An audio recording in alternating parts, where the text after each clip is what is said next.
بٹھا لیں کہ جو ڈاکٹر آپ کو کھانے کا مشورہ دے رہا ہے نا، وہ آپ کی صحت کے ساتھ ظلم کر رہا ہے. انسان کی صحت کم کھانے میں ہے، بھوکا رہنے میں ہے. کھانے میں ہے ہی نہیں، ساری بیماریاں کھا کے پیدا ہو رہی ہیں. چھوڑ دو کھانا پینا، دیکھو فٹ فاٹ ہو جاؤ گے. آپ کا وہ کھانا تو زندہ رہنے کے لیے ضروری ہے نا، تو زندہ رہنے کے لیے ضروری ہے میرے بھائی. زندہ رہنے کے لیے کھانا ضروری ہے. کھانے کے لیے زندہ رہے ہوئے ہم لوگ آج کل. ایک ہے زندہ رہنے کے لیے کھانا، ایک ہے کھانے کے لیے.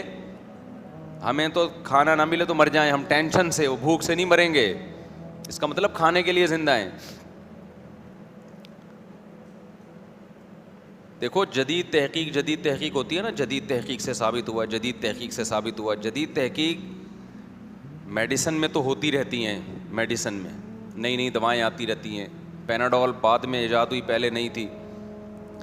لیکن صحت کے دو بنیادی اصول ہیں، ان میں کوئی جدید تحقیق نہیں ہوتی. مثال کے طور پر کوئی بیوقوف اٹھ کے دعویٰ کرے کہ جدید تحقیق سے یہ ثابت ہوا ہے کہ پیاس پانی سے بجھتی ہے. آپ بولو گے بھائی اپنی یہ تحقیق کسی اور کے سامنے رکھ لے جا کے. یہ تو آدم علیہ السلام جب سے دنیا میں آئے، پیاس لگتی تھی تو پانی پیتے تھے تو پیاس بجھتی تھی. یہ چیز انسان کے لیے اتنی ضروری ہے کہ اس کے لیے جدید تحقیق کی ہمیں ضرورت نہیں ہے. تو تحقیق کی کیا بات ہے، یہ نیچرل ہے. تو صحت کے جو بنیادی اصول ہیں نا، بنیادی اصول، وہ اللہ نے صدیوں سے انسانوں کو سمجھائے ہوئے ہیں. ہوس کو لگام دے دے بس انسان. تو کھانے پینے میں آج کل جو ماں باپ بہت فکر کرتے ہیں بچہ کھاتا نہیں ہے کمزور نہیں ہو جائے، اور نہیں ہوگا کمزور. یہ مجھ سے لکھوا لیں آپ، کھانے سے کمزور ہوگا. وہ جو کھا رہا ہے نا، جو پاپڑ اور پتہ نہیں کیا کیا کھا رہا ہے، ابھی میں کیا نام لوں، گند بلا کھا رہا ہے، وہ اس کو بھوک لگنے دیں. طبیعت سے جب مچلے گا نا، پھر اس کے سامنے روٹی رکھیں گے، گوشت رکھیں گے، پھوڑ دے گا وہ. چھوڑ دیں اس کو، نہیں فکر کرو کھلانے کی. ایک تو بچے ہوتے ہی ایک ایک دو دو ہیں، ان کی تو ویسے ہی فکر. کیا کیا کیا آپ نے، کیا خود سمجھ لو یار. ایک آدھ بچے پہ اتنی ٹینشن کہ کھاتا نہیں ہے، وہ نہیں پل رہے. پہلے لوگ 15 بچے پال لیا کرتے تھے، پھر بھی ماشاءاللہ ایسے. یہ صلاح الدین ایوبی تو کئی سارے بہن بھائی تھے. یہ ان کے ابا اماں کے 2 بچے ہوتے اور بڑی تمیز سے ان کو پالا ہوتا تو صلاح الدین ایوبی نہیں بنتا. کچھ کوئی قابلیت اس کے اندر پیدا نہ ہوتی. محمد بن قاسم لوگ کے ریسرچ کر لیں، کئی بھائی نکلیں گے آپ کے. 17 سال کی عمر میں سندھ پہ حملہ کیا اس نے. اس وقت کوئی وٹامن تھے یا کوئی میڈیسن یا کوئی چائلڈ اسپیشلسٹ ٹیکے لگتے ہوں بچوں کے ٹائم پہ، میں لگوا لے ٹیکے، میں اس سے منع نہیں کر رہا حفاظتی ٹیکے. اتنا مسلط کر لیا ہے سروں کے اوپر. کھانے کو کچھ بھی نہیں تھا بھائی، وہ غربت کا دور تھا. کھجوریں ہوتی تھیں، گھی ہوتا تھا بس. صحابہ کرام نے بعض دفعہ 24 گھنٹے 2 کھجوروں پہ گزارے ہیں، اور جنگ لڑنے جا رہے تھے، جنگ لڑنے. کم کھانے سے اگر کمزوری ہوتی تو اللہ صحابہ سے پوری دنیا فتح نہ کرواتا کم کھلا کے. سمجھتے ہو؟ دیکھو نبی صلی اللہ علیہ وسلم نے فرمایا طاقتور مومن اللہ کو کمزور سے زیادہ محبوب ہے. اس سے پتہ چلتا ہے کہ اللہ تعالیٰ اس امت کو کمزور دیکھنا چاہتے ہیں یا طاقتور دیکھنا چاہتے ہیں؟ طاقتور. تو اگر زیادہ کھانے سے طاقت آتی تو پھر اللہ تعالیٰ نے جب طاقتور کو پسند کیا تو ان تمام طریقوں کو بھی پسند کیا ہوتا جس سے جسم میں طاقت پیدا ہوتی. کیا خیال ہے؟ تو اگر زیادہ کھانے سے طاقت جسم میں پیدا ہوتی تو پھوڑنے پھاڑنے کی ترغیب ہوتی. کھاؤ، خوراک کی کمی نہیں ہونی چاہیے. تو ہم تو دیکھ رہے ہیں کہ نبی نے فرمایا المؤمن یأکل فی معن واحد، مسلمان 1 آنت بھرتا ہے اور کافر 7 آنتیں بھرتا ہے. 7 گنا زیادہ کھاتا ہے کافر. ہونا ایسے چاہیے، ہو نہیں رہا. تو اس لیے یہ نا زیادہ نہیں ٹینشن لیا کرو بچوں کی، کھاتا نہیں ہے، ہٹا دو کھانا اس کے سامنے سے. اس کا باپ بھی کھائے گا، دیکھو آپ، بھوک لگے گی جب اس کو. پھر آپ اپنی مرضی کی چیز کھلاؤ گے اس کو. ابھی تو وہ اپنی مرضی سے کھاتا ہے, مجھے یہ چاہیے. جب بھوک لگے گی نا اس کو ٹائٹ طریقے سے, پھر کہے گا ابا جو بھی کھلانا ہے کھلا دے. پھر آپ اس کو دیسی گھی کھلاؤ, پھر انڈے کھلاؤ اس کو, پراٹھے کھلاؤ اس کو, کھائے گا. اس کا باپ بھی کھائے گا, آپ یعنی وہ بھی کھائے گا. تو یہ درمیان میں بات آ گئی تھی آپ کی صحت کے حوالے سے, تو ان چکروں میں زیادہ نہ پڑو. اچھا ایک اور بات, یوٹیوب پہ بھی بعض ڈاکٹرز بہت مبالغے کر رہے ہوتے ہیں بعض خوراکوں کے بارے میں. آج کل ایک کیٹو ڈائٹ آئی ہے, ڈاکٹر زیادہ جانتے ہیں اس کے بارے میں, میرا یہ ٹاپک نہیں ہے. لیکن جب بھی یوٹیوب پہ کسی ڈاکٹر کو سرچ کیا کرو, اس سے غذاؤں کا وہ سنا کرو, وہ گھاس پتے کھانے, روٹی بالکل نہیں کھانی, چاول بالکل نہیں کھانا, تو وہ کتنی ہی بہترین تحقیق پیش کر رہا ہو, کیسے ریسرچ پیپر سامنے لا رہا ہو. جب تک محلے کے ڈاکٹر سے 2-4 ڈاکٹروں سے مشورہ نہ لے لو نا, ان نسخوں پہ کبھی بھی عمل بولو مت کرو. مجھے اور آپ کو لگ رہا ہوتا ہے کہ بڑی زبردست تحقیق ہے. تحقیق ہمیشہ تحقیق کے اہل سے پوچھا جاتا ہے کہ یہ اچھی تحقیق ہے یا نہیں ہے. آج کل لوگ کیا کرتے ہیں, بعض لوگوں نے ڈاکٹروں کے پیپر شائع کرنا کہ دیکھو گورا امریکہ کا یہ ڈاکٹر یہ کہہ رہا ہے, یہ پیپر یہ سامنے. آپ کہہ رہے ہو یار یہ تو ایک ایک چیز حوالے کے ساتھ کہہ رہا ہے, تو آپ بڑے متاثر ہوتے ہو. تو آپ نے کیا کرنا ہے, وہ پیپر نکال کے پرنٹ آؤٹ اپنے محلے کے ڈاکٹر کے پاس لے جاؤ, ایک کے نہیں 2-3 کو دکھا دو کہ یہ باتیں کی جا رہی ہیں اور اس سے یہ نتیجہ نکالا جا رہا ہے, ڈاکٹر صاحب کیا یہ ٹھیک ہے؟ تو 2-4 ڈاکٹر کہہ دینا کہ ہاں ٹھیک ہے, پھر آپ اس پر عمل کریں. ادروائز یوٹیوب پہ کبھی بھی اعتماد بولو نہ کریں. لوگ کیا کرتے ہیں, بعض ڈاکٹروں کی تحقیقات وہ عام روٹین سے آپ کو ہٹا رہے ہیں. بالکل روٹی بھی بالکل چھڑوا دی, چاول بالکل چھڑوا دیے, بالکل آپ کو لے آئے جو انسان کی ہمیشہ سے ایک نیچرل ڈائٹ رہی ہے, روٹی چاول اناج تو ہمیشہ سے کھاتا رہا نا آدمی, تو وہ بالکل چھڑوا کے. ہو سکتا ہے کچھ لوگوں کو فائدہ بھی ہو جائے اس سے, لیکن ہر لاٹھی سے ہر ایک کو نہیں ہانکا جاتا.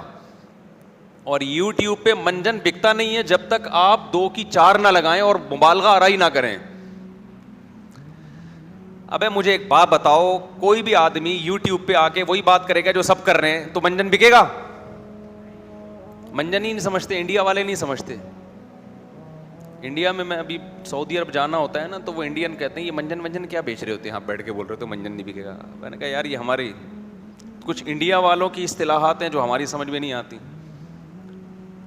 میں عرب کنٹریز میں جاتا ہوں نا تو انڈین بہت ملتے ہیں, تو ایک انڈین کہہ رہا تھا بنداس رہو بنداس. میں نے کہا یہ بنداس کوئی رائل فیملی کے کسی شہزادے کا نام ہے, بنداس بن داؤد تو سنا تھا. تو مطلب بنداس کا مطلب تمیز سے رہو, یعنی امن شانتی کے ساتھ جاؤ, آپ بنداس رہو. کیا بولتا ہے بنٹائے, یہ بھی بڑا چل رہا ہے آج کل وہاں پہ. اور ایک اور لفظ ہے, وہ ایک صاحب نے عمرہ کیا, انڈیا کے ایک لڑکے نے میرے ساتھ ٹنڈ کروائی, تو اسے وہ سب کہہ رہے ہیں ٹکلا. میں نے کہا یار کسی کا مذاق نہ اڑاؤ بھائی. اس سے کہہ رہے تو ٹکلا ہوگا یا چھوٹے کروائے گا بال. اس نے کہا نہیں میں ٹکلا ہوں گا. میں نے کہا کسی مسلمان کو ٹکلا کہنا کتنی بری حرکت ہے بھائی. پتہ چلا وہ ہو سکتا ہے پورے ہندوستان میں ایسا نہ ہو, بعض علاقوں میں ایسا ہو, وہ گنجے کو بولتے ہی ٹکلا ہیں, اور یہ برا لفظ نہیں ہے. تو خیر یہ اصطلاحات ہیں. تو کبھی بھی کوئی بھی تحقیق مذہب کے حوالے سے آیا کرے. مذہب کے نام پہ ریسرچ پیپر آتے ہیں بہت سارے لوگوں کے, بہت سارے لوگ پوری جمہور سے ہٹ کر ایک بات کر رہے ہوتے ہیں, تو ہر چیز کے ماہرین ہوتے ہیں, ان سے رابطہ کرو آپ کہ مولانا صاحب یہ ریسرچ ہے, یہ صحیح ہے کہ غلط ہے. کوئی میڈیکل سائنس کے نام پہ تحقیق آئی ہے, ڈاکٹروں سے رابطہ کرو, ڈاکٹروں سے پوچھو کہ یہ ڈاکٹر صاحب یہ باتیں یوٹیوب پہ ایک بڑے اچھے ڈاکٹر لگ رہے ہیں, ہمیں پتہ نہیں اچھے ہیں کہ نہیں ہیں, تو یہ سرٹیفائڈ ڈاکٹرز ہیں, یہ کہہ رہے ہیں تو میں عمل کروں اس پہ. ایک ڈاکٹر نہیں, 2 نہیں, 3-4 سے پوچھ لو تاکہ اطمینان ہو جائے. کبھی بھی یوٹیوب کی دنیا پہ نالج لیں وہاں سے, لیکن اس نالج کی تصدیق کروائیں ماہرین سے. تو میں جلدی سے بات کو موضوع کی طرف آتا ہوں. میں یہ عرض کر رہا تھا کہ انسان کے جو صحت کے بنیادی نسخے ہیں وہ صدیوں سے کیا ہیں, وہ ایک ہی ہیں. تو یہ کہ جب تک شدید بھوک نہ لگے کھانا مت کھاؤ, اور جب کھانا شروع کرو تھوڑی سی بھوک رکھ کے چھوڑ دو. تین اصولوں پہ زندگی گزاریں اپنی. شدید بھوک کے بغیر کھانا نہ کھائیں اور پھوڑیں نہیں, تھوڑی سی بھوک باقی رکھ کے کھانا چھوڑ دیں. ایک بات. دوسرا, کھائیں کیا بھائی, دیسی چیزیں کھاؤ یار. برگر شرگر یہ صدیوں سے چلا آ رہا ہے. آدم علیہ السلام کے دور میں کسی کو آپ برگر پکڑاتے وہ کھاتا ہی نہیں اس کو, کہہ رہے یہ تو منہ کے اندر ہی چپک گیا ہے, پتہ نہیں کیا چیز کھلا دیا آپ. ہمارے والد صاحب نے ایک دفعہ بریڈ کھائی ڈبل روٹی, تو ایک نوالا لیا تو وہ منہ میں چپک جاتی ہے نا, چپڑ چپڑ. انہوں نے کہا اللہ تعالیٰ نے گناہوں کی سزا دی ہوئی ہے انسان کو کہ روٹی چھوڑ کے ڈبل روٹی کھا رہا ہے. وہ روٹی کتنی آرام سے چپتی ہے, آرام سے حلق میں یہ چپڑ چپڑ جا کے چپک جاتی ہے دانتوں میں. خیر, تو دیسی چیزیں کھا لو ضرور جو صحیح چیزیں ہیں. اور تیسری چیز فزیکل ایکٹیویٹی, بھاگو دوڑو. بھائی 3 چیزیں ہی ہیں, جدید تحقیق میں بھی یہی آئیں گی, پرانی تحقیق میں بھی رزلٹ یہی نکلے گا, سمجھتے ہو. تو بات پتہ نہیں کہاں سے شروع ہوئی تھی. ہاں, ایک صاحب میرے پاس آئے, وہ ماشاء اللہ کھاتے بہت تھے, تو آڑے ترچے سے ہو گئے تھے, ٹیڑھے میڑھے سے نا.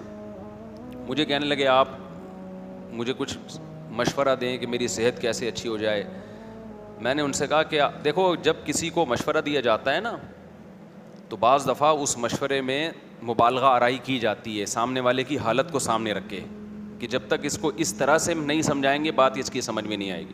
تو میں نے اس کو بولا کہ آپ کی صحت کا حل صرف اور صرف اس میں ہے کہ آپ کھانا پینا چھوڑ دیں. سمجھ رہے ہو, کیا کر دیں؟ کھانا پینا چھوڑ دیں. کہہ رہے کیا مطلب ہے؟ میں نے کہا چھوڑ دو کھانا پینا, بس یہ آپ سمجھو کہ ونس اپون اے ٹائم کھانا پینا تھا, اب میں بغیر کھائے زندہ رہوں گا. مجھے پتا ہے کھانا پینا کوئی چھوڑ نہیں سکتا. مطلب یہ ہے کہ چھوڑ دو, ایک وقت آئے گا انتہائی مجبور ہو جائے گا کہ یار روٹی چاہیے, مر رہا ہوگا, تو پھر میرے مشورے پہ تھوڑی وہ تو کھائے گا پھر. تو ایسے صورت میں کھا لینا ٹھیک ہے. بھائی اتنا کوئی نیک تو نہیں ہے نا کہ میں نے مشورہ دیا کہ کھانا پینا چھوڑ دو اور وہ جب تک جبریل اس کی روح نکال کے نہ لے جائیں وہ کھائے نہیں. ایسا کہاں سے ہو سکتا ہے؟ تو میں نے کہا کہ بھائی آپ چھوڑ دو کھانا, جب بھوک سے بلبلانے لگو, تل ملانے لگو کہ اب تو کھانا ضروری ہے, مر جاؤں گا, تو اس وقت کھا لو آپ. تو یہ لائف اسٹائل بنا لو, انسان کے بچے بن جاؤ گے. ہمارے پیغمبر نے کہیں بھی ہمیں زیادہ کھانے کی ترغیب نہیں دی ہے بھائی, روزے رکھنے کی ترغیب دی ہے, روزے رکھو. تو خیر, میں یہ عرض کر رہا تھا کہ اللہ تعالیٰ نے انسان کو, قرآن میں اللہ نے فرمایا کہ بہت سے لوگ ایسے ہیں جو اپنے آپ کو بھول جاتے ہیں. اچھا, ایک چھوٹی سی بات کر کے میں آگے چلوں. یہ جو کم کھانے کا مسئلہ آئے گا نا, تو کم کھانے سے ہوتا یہ ہے کہ شروع میں آپ کو بہت تکلیف ہوگی اور آپ سمجھو گے میں کمزور ہو رہا ہوں. تو وہ کمزور نہیں ہو رہے ہوگے آپ, کیونکہ ہمیں عادت پڑ چکی ہے نا پھوڑنے پھاڑنے کی. اس عادت کی وجہ سے آپ کو ایسا محسوس ہوگا. وہ چند دن لگیں گے عادت کو مینٹین رکھنے میں, اس کے بعد فٹ فاٹ ہو جاؤ گے, سمجھتے ہو. اس کے بعد پھر زیادہ کھاتے ہوئے مشکلات ہوں گی,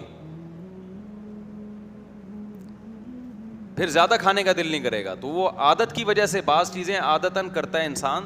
جیسے جو لوگ میٹھا زیادہ کھاتے ہیں نا, پھوڑتے پھاڑتے رہتے ہیں ہر وقت, تو ان کو کھانے کے بعد میٹھا نہ ملے, 2-3 لڈو نہ ملے, کسٹرڈ نہ ملے, وہ تو ٹینشن میں آتے ہیں. تو وہ باڈی کی ضرورت تھوڑی ہے, وہ تو کھوپڑی کا مسئلہ ہے. تو کھوپڑی کو عادت ہی آپ نے اتنا پھوڑنے پھاڑنے کی ڈال دی ہے.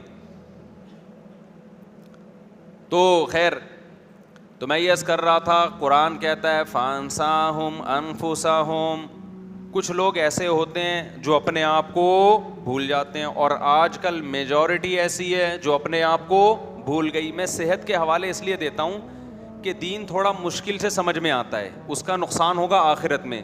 صحت کا نقصان فوراً ہے یا نہیں ہے؟ نظر آ رہا ہے, اس کے بعد بھی ہاتھ روکنے کے لیے تیار نہیں ہے. اس سے بڑی کیا دلیل ہوگی کہ یہ اپنا خیر خواہ نہیں ہے؟ دیکھو, شوگر کا مریض لڈو کھا رہا ہو, ہم نے کئی دفعہ تجربہ کیا ہے, شوگر کے مریض لڈو کھا رہا, ہم نے کہا یار خیال کرو, اس نے کہا بے جب موت آنی ہے تو آئے گی, کچھ نہیں ہوتا. یہ جملہ بہت اچھا ہے بشرطے کہ دل سے کہا جائے, بشرطے کہ بولو دل سے کہا جائے. کیونکہ جب موت آنے والی ہوتی ہے پھر آغا خان بھاگتا ہے, ساری جائیدادیں بیچتے ہیں کہ کسی طرح ٹھیک ہو جاؤں میں. ابے بھائی تم تو پہلے کہہ رہے تھے یار موت آنی ہے تو آ جائے گی, لڈو کھانے سے کیا ہوتا ہے, تو اب کیوں ٹینشن میں آئے ہو, مرو, کیوں ہسپتالوں میں بھاگ رہے ہو, اڑا رہے ہو پیسہ, جائیدادیں بیچ رہے ہو, کوئی بات نہیں یار, مر جاؤ نا, تو 2 لڈو تم نے ہی تو کھائے ہیں نا, وہ کہیں نہ کہیں تو نکلیں گے جا کے. تو یہ جو جملہ ہمارے ہاں بولا جا رہا ہوتا ہے نا کہ ابے مرنا تو ایک دن ہے, یہ دل سے نہیں بولا جا رہا ہوتا, یہ صرف اس لڈو کو حلال کرنے کے لیے اس وقت بولا جا رہا ہوتا ہے کہ نفس کو اور شیطان کو مطمئن کر دوں, اس وقت پھوڑ لوں, بعد میں دیکھا جائے گا, جبکہ پتہ ہے کہ بعد میں نہیں دیکھا جائے گا, بعد میں عذاب کھڑا ہو جائے گا, ٹینشن ہوگی. کل ایک صاحب کا واقعہ سامنے آیا, جو بڑے ینگ جوان صحت مند تھے, اچانک برین ہیمریج سے انتقال ہو گیا. تو میں چونکہ ان کی ہسٹری جانتا تھا, تو ایک صاحب مجھ سے پوچھنے لگے کہ یار یہ تو بڑے صحت مند تھے. میں نے کہا صحت مند تھے, ان کو ڈاکٹروں نے 20 دفعہ بتایا کہ آپ کا بی پی بہت ہائی رہتا ہے, ایک بلڈ پریشر مشین گھر میں رکھ لو, چیک کر لیا کرو آپ کا بی پی کیا ہے, بہت ہائی. وہ کئی دفعہ چیک کیا, تو ایک دفعہ چیک کیا, ان کا بی پی اتنا ہائی تھا, تو مجھے کہنے لگے کہ آج کے بعد میں کبھی چیک ہی نہیں کروں گا. کیوں, چیک کرنے سے آدمی وہم میں آتا ہے. ابے بھائی تم وہم میں نہیں ہے, یہ سچی مچی کا بڑا ہوا ہے, اور اس کے بعد پھوڑنا پھاڑنا ان کا لگا ہوا ہے.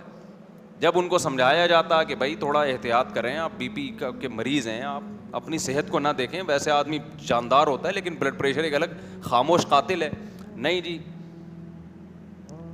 ان باتوں میں کچھ نہیں رکھا, ڈاکٹروں نے وہمی بنا دیا. اس طرح کی باتیں کرتے کرتے بالآخر فالج ہوا اور پھر انتقال ہو گیا, اللہ مغفرت فرمائے. تو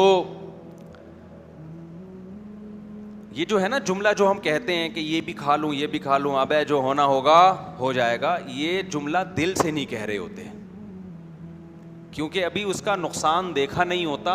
اس لڈو کو, رسگلے کو حلال کرنے کے لیے ایک لیبل لگا لیا جاتا ہے, یار ابھی کیا کرو, کھاؤ بس. پھر جب ٹینشن میں آتا ہے, فالج ہو گیا, برین ہیمریج ہو گیا,